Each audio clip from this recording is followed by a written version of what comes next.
বাংলাদেশের নদীমাতৃক ইতিহাসে নতুন অধ্যায়ে যুক্ত হলো এক শতাব্দীর পুরনো রকেট সার্ভিসের পুনর্জাগরণ।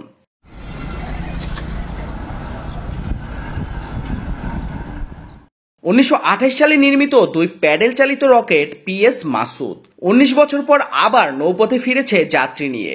ঢাকা থেকে বরিশাল পর্যন্ত ট্রায়াল শেষে আগামী 15 নভেম্বর আনুষ্ঠানিকভাবে যাত্রা শুরু করবে এই আধুনিক দ্বিস্তর বিশিষ্ট রকেটটি।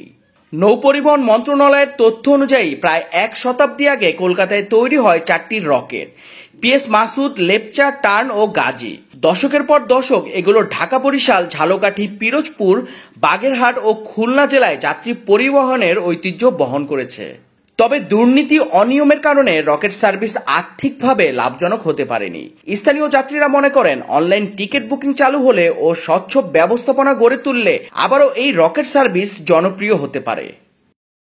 পিএস মাসুদের ইঞ্জিন অফিসার মনিরুল ইসলাম সোহাগ জানান, বেলজিয়ামে তৈরি 12 হর্স পাওয়ারের ডিজেল ইঞ্জিনের শক্তিতে ঘন্টায় প্রায় 92 কিলোমিটার গতি অর্জন করতে পারে রকেটটি।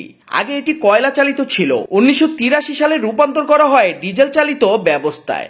ইসলাম সোহাগ, আমি পিএস মাসুদ জলযানে ইনল্যান্ড ইঞ্জিন অফিসার হিসেবে কর্মরত আছি।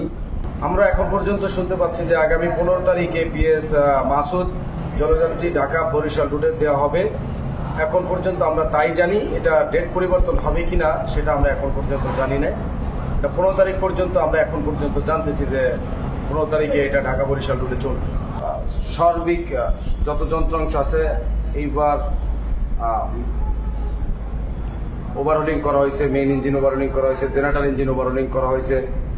মেইন ইঞ্জিনটা এখন ওভারহোলিং করা হয়নি, কিন্তু জেনারেটর ইঞ্জিন ওভারহোলিং করা হয়েছে। ইঞ্জিনের সার্বিক পরিস্থিতি ভালো। আমরা এটা 750 আরপিএম এর মধ্যে প্রায় 600 পর্যন্ত চালানো যাবে, কারণ পুরাতন হিসাবে এটা পুরোপুরি 750 চালানো সম্ভব। পানির স্রোতের অনুকূলে 10 থেকে 12-14 নটিক্যাল পর্যন্ত হয়, স্রোতের বিপরীতে 8 থেকে 10 নটিক্যাল পর্যন্ত চলতে সক্ষম। বিআইডব্লিউটি এর প্রকৌশলী ফয়জুর রহমান জানান, পিএস মাসুদ, লেপচা, টার্ন ও গাজী এই 4টি রকেট 2027 সালে শতবর্ষ পূরণ করবে। এগুলো বাংলাদেশের নৌ ঐতিহ্যের জীবন্ত দলিল।